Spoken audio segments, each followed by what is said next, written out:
Hello, അങ്ങനെ ഞാൻ ഉണ്ടാക്കി നോക്കിയിട്ടാണ് നമ്മുടെ ആക്ടർ ബേസിൽ ജോസഫ് വൈറലാക്കിയ പ്രോൺസ് നിർവ്വാണ.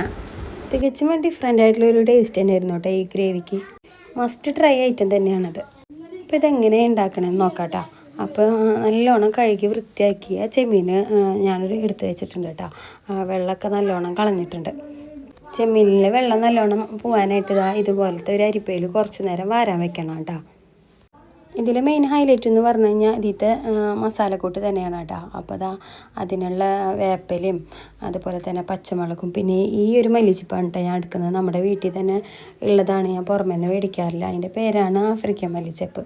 പിന്നെ 2-3 പച്ചമുളക് മാത്രമാണ് കേട്ടോ എടുക്കുന്നത്. അത്യാവശ്യം അധികം എരിവുള്ള പച്ചമുളകാണ് കേട്ടോ അത്. ഇതെല്ലാം പാടെ മിക്സിയിലിട്ട് നല്ലോണം ഒന്ന് അടിച്ചെടുക്കണം കേട്ടോ. അപ്പോൾ വേപ്പിലയും പച്ചമുളകും മല്ലിച്ചപ്പും പിന്നെ കുറച്ച് ഇഞ്ചി വെളുത്തുള്ളി പേസ്റ്റ് പിന്നെ ആവശ്യത്തിനുള്ള ഉപ്പ്. ഈ ഒരു അരപ്പിൽ ഉപ്പ് ചേർത്ത് കൊടുക്കുന്നുണ്ടെങ്കിലും നമ്മൾ ചെമ്മീനിൽ കായം പറ്റുന്ന സമയത്ത് ഉപ്പ് കുറവാണെങ്കിൽ കുറച്ചും കൂടി ആഡ് ചെയ്ത് കൊടുക്കാം കേട്ടോ. പിന്നെ അതുപോലെ തന്നെ കുറച്ച് മുളക് പൊടി, മഞ്ഞൾപ്പൊടി, പിന്നെ മസാലപ്പൊടികളായ ഗരം മസാല, അതുപോലെ തന്നെ കുരുമുളക് പൊടി, കുറച്ച് ചിക്കൻ മസാല ഉണ്ടെങ്കിൽ അതും കൂടി ചേർത്ത് കൊടുക്കാം കേട്ടോ. പിന്നെ ഈ അരപ്പിലോട്ട് നമ്മൾ വെളിച്ചെണ്ണ ഒന്നും ഒഴിച്ചിട്ടല്ല കേട്ടോ അതൊന്ന് അടിച്ചെടുക്കുന്നത്. അതിന് പകരം നമ്മൾ സൊർക്ക, അതായത് വിനീഗറാണ് യൂസ് ചെയ്തിട്ട് നല്ലോണം ഫൈനായിട്ട് അടിച്ചെടുക്കണം. വിനീഗർ കുറച്ച് തന്നെ ചേർത്താൽ മതിയാവും കേട്ടോ. ഈ ഒരു ടെക്സ്ചറിലാണ് ഞാൻ അടിച്ചെടുത്തിട്ടുള്ളത്. ഈ ഒരു അരപ്പ് നമ്മൾ കഴുകി വൃത്തിയാക്കി വെച്ചിരിക്കുന്ന ചെമ്മീനിലോട്ട് ഒഴിച്ചിട്ട് നല്ലോണം ഒന്ന് മിക്സ് ചെയ്ത് ഒരു അരമണിക്കൂറെങ്കിലും റെസ്റ്റ് ചെയ്യാൻ വെക്കണം.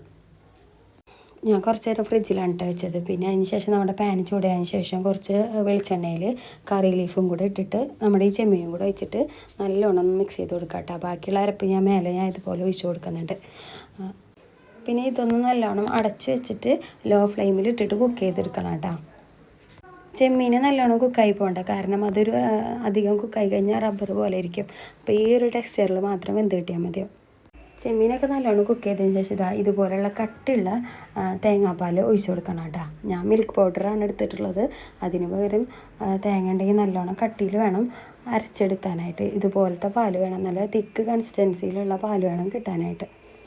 ഇതുകൂടെ ഒന്ന് ഒഴിച്ച് നല്ലോണം മിക്സ് ചെയ്തതിന് ശേഷം ഇതുപോലെ തള വരുന്ന വരെ ഒരു 5 മിനിറ്റ് മാത്രം കുക്ക് ചെയ്താൽ മതിയാവും കേട്ടോ. ഈ ഒരു നാളികേരപ്പാലും കൂടി ആഡ് ചെയ്തത് കൂട്ടിയിട്ട് നമ്മുടെ ആ ഒരു പച്ച നിറത്തിലുള്ള മസാലയിൽ നിന്ന് ഒരു യെല്ലോയിഷ് കളറിലോട്ട് മാറിയിട്ടുണ്ട് കേട്ടോ. അപ്പോൾ നമ്മുടെ കറിയൊക്കെ നല്ലോണം കുറുക്കി നല്ലോണം സെറ്റായി വന്നിട്ടുണ്ട്. നമ്മുടെ വീഡിയോസും ചാനലൊക്കെ ഇഷ്ടമുണ്ടെങ്കിൽ എല്ലാവരും ഒന്ന് ലൈക്ക് ചെയ്ത് സപ്പോർട്ട് ചെയ്യാൻ മറക്കരുത് കേട്ടോ. പിന്നെ ലാസ്റ്റ് സ്റ്റെപ്പ് എന്ന് പറയുന്നത് കുറച്ച് ഷുഗറും കൂടെ ആഡ് ചെയ്ത് കൊടുത്തിട്ട് ഈ കറി ഒന്ന് മിക്സ് ചെയ്ത് കൊടുക്കണം. വേറെ ഒന്നിനല്ല, ടേസ്റ്റ് ബാലൻസ് ആവാനാണ്. അപ്പോൾ നെക്സ്റ്റ് വീഡിയോയിൽ കാണുന്നവരേക്കും ബൈ, താങ്ക് യു.